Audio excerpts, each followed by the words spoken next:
Hello friends, welcome to Sukash creation. இன்றைக்கி நம்ம ஆவாரம் பூவில் எவ்வளோ மருத்துவ குணம் இருக்குதுன்னு சொல்லிட்டு தான் இந்த வீடியோவில் பார்க்க போகிறோம்.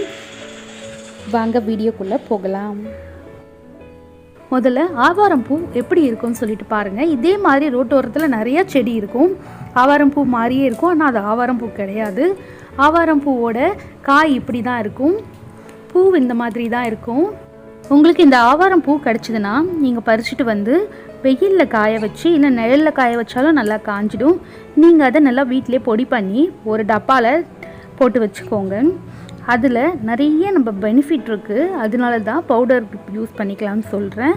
இல்லை உங்ககிட்ட கொஞ்சமாக தான் எனக்கு பூ கிடச்சிருக்கு, சின்ன செடியில் தான் நான் பறித்தேன் அப்படின்னா நீங்கள் பச்சையாகவே தண்ணியில் போட்டு கொதிக்க வச்சு அதை குடிக்கலாம். சரிங்களா? ஆவாரம் பூவை எப்படிலாம் எடுத்துக்கலாம்னு சொல்லிட்டு பார்க்கலாம்.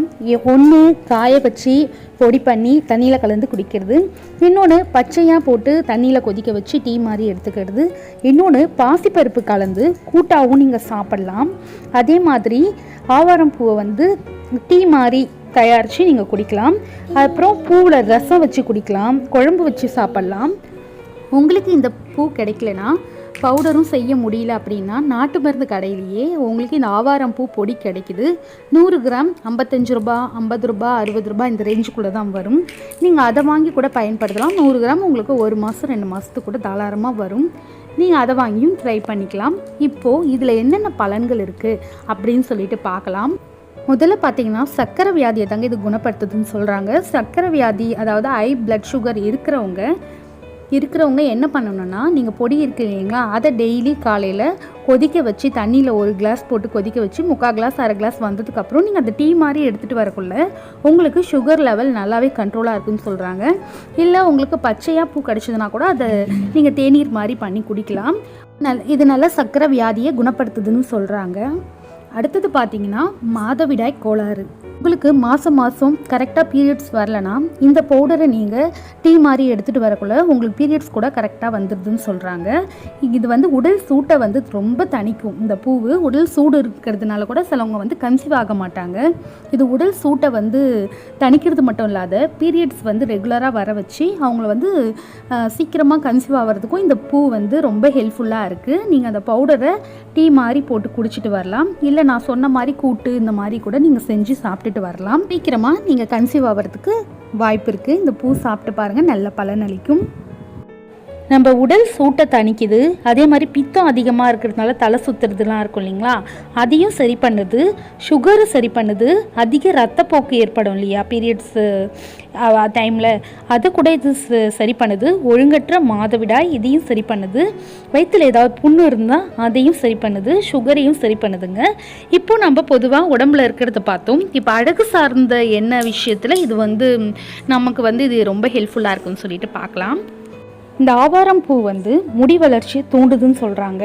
நம்ம முடி வளர்ச்சியை தூண்டுறதுக்கு ஆவாரம் பூவை நம்ம எப்படி பயன்படுத்தலான்னு பார்த்தீங்கன்னா, ஆவாரம் பூ எடுத்துக்கோங்க, செம்பருத்தி பூ எடுத்துக்கோங்க, தேங்காய் பால் ஊற்றி அரைச்சி நீங்கள் வாரத்துக்கு ஒரு தடவை தலையில் பேக் மாதிரி யூஸ் பண்ணிட்டு வரக்குள்ள உங்களுக்கு நல்லா கூலிங் ஆகி உங்கள் முடி கொட்டுறதை நல்லாவே ஸ்டாப் பண்ணுங்க. இது நல்லாவே நீண்டு வளரும்னு சொல்கிறாங்க. நீங்கள் 1 மாதம் ட்ரை பண்ணி பாருங்கள், உங்களுக்கு நல்லாவே ரிசல்ட் கிடைக்கும். அப்புறம் பார்த்தீங்கன்னா, உங்களுக்கு ஆவாரம் பூ கிடச்சிதுன்னா ஒரு 10 பூவை போட்டு தண்ணியில் கொதிக்க வச்சு அந்த தண்ணியை ஒரு ஸ்ப்ரே பாட்டிலில் போட்டு வச்சுக்கிட்டு உங்கள் தலையில் ஸ்ப்ரே பண்ணிக்கிட்டு வரலாம். அது கூட முடி வளர்ச்சியை தூண்டுதுன்னு சொல்கிறாங்க. அடுத்தது பார்த்திங்கன்னா, நீங்கள் வெறும் தேங்காய் எண்ணெயில் ஆவாரம் பூ ஒரு 30 பூவை போட்டு நீங்கள் கொதிக்க வச்சு அந்த எண்ணெயை நீங்கள் தலையில் தடவிக்கிட்டு வரலாம். இல்லை பூ இல்லைனாலும் இந்த பொடியில் ஒரு 50 கிராம் போட்டு ஒரு 100 கிராம் எண்ணெயில் நீங்கள் காசி கூட தலையில் அப்ளை பண்ணிட்டு வரலாம். அதுவும் முடி வளர்ச்சியை தூண்டுது.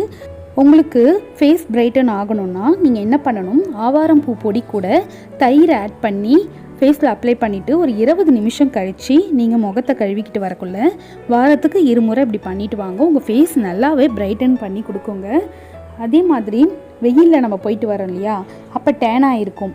அதுக்கு கூட நீங்கள் எந்த மாதிரி யூஸ் பண்ணக்குள்ள உங்களுக்கு அந்த டேனிங் பிரச்சனை எதுவுமே இல்லாத அந்த உங்கள் சருமத்தை நல்லாவே பாதுகாத்து கொடுக்குங்க. அதுக்கு முகத்தில் சுருக்கம் இருக்குதுன்னு வச்சுக்கோங்களேன். அப்போ ஆவாரம் பூ பொடியை எடுத்துகிட்டு அதில் கொஞ்சம் தேன் கொஞ்சம் எலுமிச்சம்பழம் நீங்கள் சேர்த்து கலந்து அதை ஃபேஸில் அப்ளை பண்ணிவிட்டு ஒரு 10-15 நிமிஷம் ஊற வச்சுட்டு அதுக்கப்புறம் நீங்கள் நல்லா ஒரு சில்லு தண்ணியில் நீங்கள் ஃபேஸ் வாஷ் பண்ணிவிட்டு வாங்க. இது மாதிரி வாரம் ஒரு 3 தடவை நீங்கள் வாஷ் பண்ணிட்டு வரக்குள்ள நல்லாவே இளமையாகவும் அந்த சுருக்கெல்லாம் மறைஞ்சி நல்லா இளமையாக இருக்கும். அடுத்தது பார்த்தீங்கன்னா இது எப்படி குளியல் பொடியாக யூஸ் பண்ணணும்னு பார்த்தீங்கன்னா, ஆவாரம் பூ பொடி கூட நீங்கள் கடலை மாவு, பச்சைப்பருப்பு இந்த 3மே பவுடர் பண்ணி, அதாவது ஆவாரம் பூ பொடி, கடலை மாவு, பச்சைப்பருப்பு பொடி 3மே நீங்கள் வந்து மிக்ஸ் பண்ணி நீங்கள் பாத்ரூம்லேயே ஒரு டப்பாவில் போட்டு வச்சுட்டு குளியல் பொடியாகவும் நீங்கள் யூஸ் பண்ணிக்கலாம். அதை போட்டே நீங்கள் குளிக்கலாம். நல்ல ஒரு பிரைட் அண்ட் லுக்கும் ஒரு சாஃப்ட் ஸ்கின்னாகவும் ஷைனிங்காகவும் மாற்றி கொடுக்கும். அப்புறம் எந்த மாதிரி நீங்கள் பயன்படுத்தலாம்னோ ஆவாரம் பூ பொடி கூட காசாத பசும் பால் கொஞ்சம் ஊற்றிக்குங்க, ரோஸ் வாட்டர் கொஞ்சம் ஊற்றிக்குங்க. ஊற்றி நல்லா மிக்ஸ் பண்ணி எங்கெங்கெல்லாம் உங்களுக்கு டேன் ஆகிருக்கோ, கழுத்து பின்னாடி, கை இதெல்லாம் வந்து வெயிலில் போய் டேன் ஆகிருக்கும் இல்லையா, நீங்கள் அங்கெல்லாம் அப்ளை பண்ணிட்டு வரக்குள்ள சீக்கிரமாகவே அது வந்து சரியாக போயிட்டு நல்லா வெண்மை நிறத்துக்கு மாற்றி கொடுத்துருன்னு சொல்கிறாங்க. நீங்கள் இதையும் யூஸ் பண்ணி பாருங்கள். ஆவாரம் பூவை எப்படி தண்ணியில் நம்ம கொதிக்க வச்சு அந்த வாட்டர் எடுக்கிறதுன்னு சொல்லிட்டு பார்க்கலாம். ஒரு 10-15 ஆவாரம் பூ நீங்கள் போட்டுக்கிட்டு ஒரு கிளாஸ் தண்ணி வச்சு அது 3/4 கிளாஸ் 1/2 கிளாஸ் ஆகிற வரைக்கும் கொதிக்க வச்சுட்டு நீங்கள் வடிகட்டி எடுத்து வச்சுக்கோங்க. இந்த தண்ணியை நீங்கள் காலையில் வெறும் வயிற்றில் குடிச்சிட்டு இருக்கல சுகர் கண்ட்ரோல் ஆகும். மாதவிடாய் கோளாறு எப்படி ஒன்றா நீங்கள் எடுத்துக்கலாம். சுகருக்கு முக்கியமாக நீங்கள் இந்த மாதிரி குடிக்கணும். நீங்கள் இந்த தண்ணியை ஸ்டோர் பண்ணி ஒரு ஸ்ப்ரே பாட்டிலில் போட்டு வச்சுக்கிட்டு அந்த ஸ்ப்ரேவை நீங்கள் வெளியில் போயிட்டு வரீங்கன்னு வச்சுக்கோங்க. அந்த நேரத்தில் உங்கள் ஃபேஸ்லேயும் சரி ஏர்லேயும் சரி நீங்கள் ஸ்ப்ரே பண்ணக்குள்ள ஃபேஸும் நல்லா பிரைட்டனாக இருக்கும், முடி வளர்ச்சியும் தூண்டும். ஆவாரம் பூ இப்படி தாங்க நிறைய ஹெல்ப்ஃபுல்லாகவே இருக்குது. ஆனால் வந்து அது நிறைய இடத்துல இப்போ கிடைக்கிறது கிடையாது. ஆனால் மார்க்கெட்லாம் வந்து இப்போ விற்க ஆரம்பிச்சிட்டாங்க. உங்களுக்கு அப்படி கிடைக்கலன்னா நீங்கள் பொடி வாங்கி யூஸ் பண்ணிக்கலாம். ஆவாரம் பூவில் மட்டும் இல்லாமல் ஆவாரம் பூவோட பட்டை, அதோட வந்து இலை எல்லாத்துலேயுமே வந்து மருத்துவ குணம் இருக்குதுன்னு சொல்கிறாங்க. அதே மாதிரி நம்ம வந்து யூரினரி இன்ஃபெக்ஷன் வரும் இல்லையா, இந்த மாதிரி தண்ணியில் கொதிக்க வச்சு நம்ம குடிக்கக்குள்ள யூரினரி இன்ஃபெக்ஷன் வந்து நமக்கு வராமல் தடுக்குது. எந்த சிறுநீரக பிரச்சனையாக இருந்தாலும் சரி எல்லாத்தையுமே இது போக்குது. உடம்பை வந்து நல்லாவே கூலிங்காக வச்சுருக்குது. அதனால் இதை நீங்கள் பயப்படாமல் நீங்கள் யூஸ் பண்ணலாம். அதே மாதிரி ஆண்களும் சரி பெண்களும் சரி யூரின் போக்கில் அந்த இடம் எரியும் இல்லைங்களா, அப்போ கூட நீங்கள் இந்த பூவை பொடியாக வச்சுருந்தாலும் சரி பூவாக நீங்கள் தண்ணியில் போட்டு கொதிக்க வச்சு நீங்கள் குடிச்சிட்டு வரக்குள்ள அந்த பிரச்சனை வந்து சீக்கிரமாக சரியாயிடுங்க. எல்லாமே ட்ரை பண்ணி பாருங்கள். 1 மாதத்துக்கு இந்த பூவை எப்படி சாப்பிட்ணுமோ அந்த மாதிரி நீங்கள் சாப்பிட்டு பாருங்கள். எல்லாமே நல்ல ரிசல்ட்டு கிடைக்கும். இந்த வீடியோ பிடிச்சிருந்தா லைக் பண்ணுங்கள், ஷேர் பண்ணுங்கள், சப்ஸ்கிரைப் பண்ணுங்கள். தேங்க்யூ.